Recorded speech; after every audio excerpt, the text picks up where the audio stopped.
should the government scrap the state pension promise? 0207 862 2222, that's the number. It's the so-called triple lock, of course, which guarantees that pensions rise every year. And it's now predicted to cost 3 times more than originally thought by the end of the decade. That's according to official forecaster, the Office for Budget Responsibility. They now put the annual cost by 2030 at £15.5 billion. The triple lock raises pensions every April in line with inflation, wage growth, or 2.5%, whichever is the highest. And this year, that'll give those on the new state pension an extra £472. But the OBR said current trends in pension and age-related spending are unsustainable in the long run. Ronni, I'll start with you on this one. I mean, you know, pensioners have had it very, very tough for a long time. Now people suddenly start saying they've got too much money. It's such a complex issue, this. It's such a complex issue, and it's very difficult to come down on one side and the other just because people are living longer and they're healthier. And I don't just mean people who are into biohacking. I think generally, you know, people are living longer. I do feel that, you know, and any change that's going to be made is going to be very difficult and unfair to that specific generational group who are coming up. I'm a bit confused. There seems to be, I just saw that the figures about, and I know people are going to phone in and go, she doesn't know what she's talking about, but the OBR saying that, you know, every year, I think it's like 200 billion comes in from NI every year, and there seems to be a discrepancy when they're saying it's 138. So you know, is all the revenue from NI going on the pensions or not? That is something I don't know enough detail about. But it's that equilibrium, isn't it, well, of a growing population and everything, and being fair. I mean, you know, you want everybody to have everything they want, obviously. I mean, I would say that possibly, if things are getting really bad, do you link it to 2 things and not 3? Do you link it just to inflation? I mean, I don't know. It's very difficult to come down on any side of this. But let's go to Albie on this one. What do you think? Do you think pensions are just too expensive? I do come down very strongly in favour of the triple lock on pensions being reformed in a quite radical way. Look, when the Office of Budget Responsibility is saying age-related spending is unsustainable, we should all be very concerned about that. We should be very, very concerned about that, because what we have at the moment is an ageing population and a shrinking labour force, an economy which is basically flat. We can't afford to spend money on the things that we all want. And that means we're going to have some very difficult conversations about pensions, difficult conversations about the NHS, difficult conversations about public services, because the way that we have been living is beyond our means, and there's only so long that we can keep racking up credit on our national credit card. Let's bring Hannah in. I just think that these are, the majority of these people are honest people who've worked all their lives expecting a pension which they can afford to live on. And if we don't give them the due inflation, they're not going to be able to survive. I mean, I think it's £200 a week. It's not a lot of money. 230. Let's go to John in Portsmouth and see what he has to say. John, imagine if they changed the goalposts now. How would that be for you? Good afternoon. Lovely to see you and hear from you. Good afternoon. Yeah, I mean, it'd be absolutely awful. I've based my retirement on having a state pension. All my working life, I was promised a state pension at the age of 65. It just so happens it's now not 65, it's 67, I believe. And so, you know, you can't promise people like me all their working lives that they're paying into a pension, they've got to get a state pension, and then right at the death, right at the end, excuse no pun intended, so she's saying, no, you can't have it. Well, they wouldn't say, no, you can't have it. What they would say is you can have less of it. You can't have what you thought you were going to get. It will be less money a week to live on. Are you living on a pension now, John? Well, I get a military pension actually, but I'm actually a working age, but I've retired on with my military pension and my savings, and actually that won't it won't work out if I don't get a state pension at the age of 65. Right, thank you very much for calling. Let's talk to Jane in Hampshire. Jane, you're 72, you're still working, and you still need to work. I do. I can't afford to live on my state pension. And I haven't got the luxury of working in an office with air conditioning. I work in a factory with heavy machinery. Yeah. I've got no choice because the other thing is I have a few cats that I've rescued, and I don't believe that I dumped them because suddenly I'm financially hard up. I'm also a waspy, and that's another issue which I didn't get knowledge of. But going back to the question the gentleman on the panel said about not having enough people working, there's so many people. I don't know why they keep hitting the old and the disabled.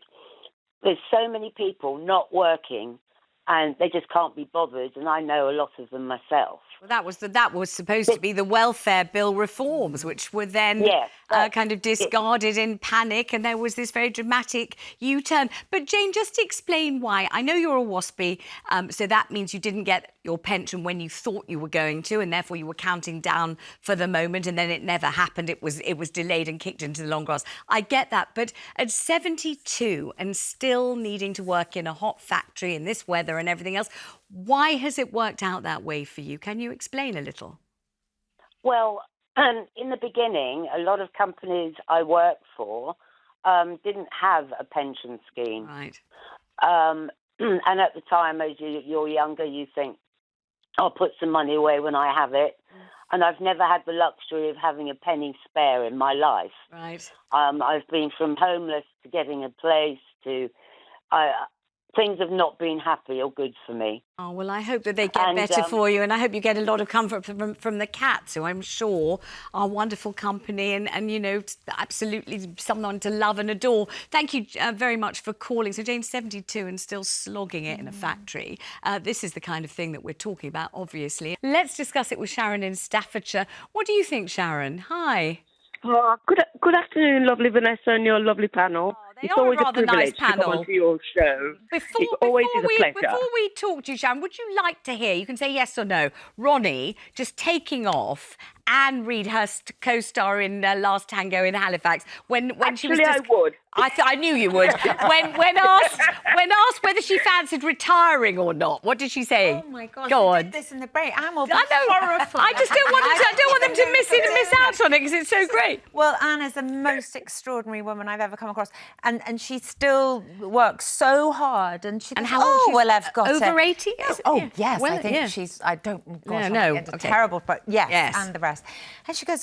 I remember her sort of saying, "Oh well, I'm doing a cabaret show, but I've got something, and then I'm filming all that. Then I'm doing another show. But then I heard that somebody was doing a cruise. I thought, well, I could do that. Why haven't I been asked to do that? Next thing I know, she's doing a full performance. I mean, it's extraordinary. Good, you had to hear that, Sharon. I wanted you to hear that. Now talk to me about pensions. What do you think about the triple lock?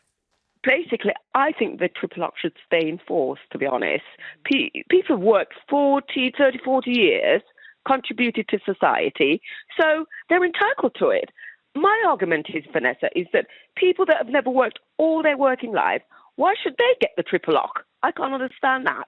Why? No, it should not be the same as somebody that's worked all their working life. And another thing, Vanessa, the UK pays the lowest for the pensioners. If you go, I think it's Italy or Spain that pays $3,300 for their pensioners per month. England comes right at the bottom. The UK comes right at the bottom for state pension payment. So, no, they can't stop it. No, not at all. I don't agree with it. I'll ask Albie what he wants to say to you on that, because I bet he wants to say something. Sharon, I would just ask if you're concerned about the country going bankrupt. I don't know if you have children or grandchildren, but the trajectory that we're on is really not a very good one. And I would just ask you the question, are you worried about the country going bankrupt? And if you are, Obi, how would you solve that problem? Now, Obi, there's people in this country that's never worked a working day in their life.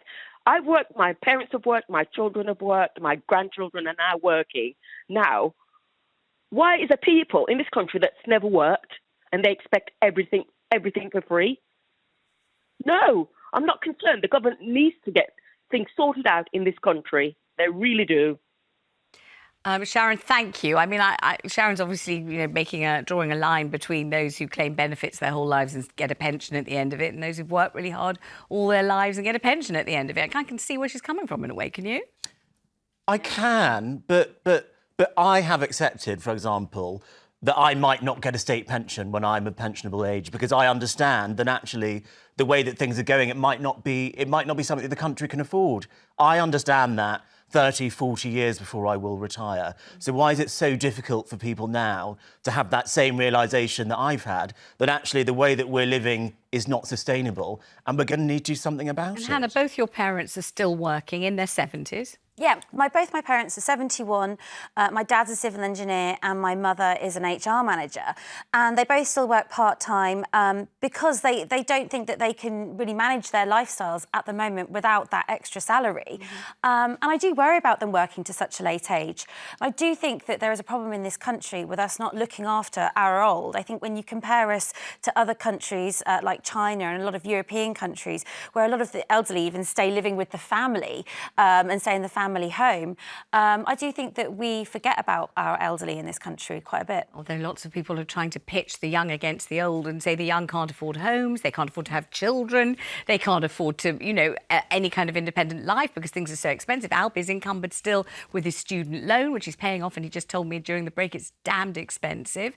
And so they say, look at these pensioners on their triple lock, you know, living a life which is kind of comfortable, whereas young people are really struggling. And I don't like the kind of intergenerational warfare that seems to be being raked up. I'm not keen on that at all. Let's talk to Diana in Hertfordshire about this. What do you think, Diana? You're apparently not helped by the triple lock. Why is that? Well, because my husband paid in for private pension. Well, I already paid $240 a year on his private pension. It's only a little one. Yeah. And then every time they put it up, now they put me into tax bracket. So I have to pay tax, which is over £1,000 a year. Oh. But it doesn't. If I had it lower, the more they put it up, the more I pay. And I think when we've worked all our lives, we paid our taxes. You know, why should we give them any more? Especially if you're just below that bracket, you can get tax credit. I'm not asking for tax credit. Good luck to those that get it. But at 81, and I happen to pay for my TV licence and all that, Yeah. I'm no better off every time they put it up because everything else goes up. So I don't gain anything from it. Diana, thanks for calling and thanks for explaining. And you know, it's very difficult, isn't it, indeed? You think, well, here you are, and then it's taken away with the other hand before you've even had a chance to take advantage of it. Let's go to Cheryl in Powys. What do you think, Cheryl? I think you're with Hannah on this one about looking after our elderly more kindly, more compassionately. Hello, Hi. Vanessa. Hi. And your guests look very somebody, I must say. Thank you. I don't agree with them removing the triple lock. I think they've divided the pensioners for so long. The first time that Labour came in, the first thing they did, bang the pensioners. You know, these are the people who have built this country for them to destroy it. I'm sorry, that's the way I see it. There is a saying, of course, the way you look at a country is by the way you treat your pensioners. And boy, this country is, well, there are no words for it at the moment. Cheryl, thank you very much. I want to bring in Leslie in Manchester very quickly. Leslie, what are you feeling here about this triple lock? Well, I believe they definitely shouldn't stop the triple lock. I think that what the problem is in this country is they just will not stop the immigrants coming in. And the thing is, they're making rules like, oh, they've got to be here 10 years now instead of 5 years. The expenses that we pay, we're paying for people to come into this country. I'm not talking about people involved in wars. I'm talking about people who are coming in. Sorry, I can't think of the word. Illegally. Sorry, illegal immigrants. Yep. And we're not stopping it. We're just not doing enough. And that's where the money's going. And I think, as people have said, to punish pensioners for all these people coming into the country, that's my point. Appreciate the call, and lots of people will be absolutely on board with that one, Leslie. Thank you very much indeed.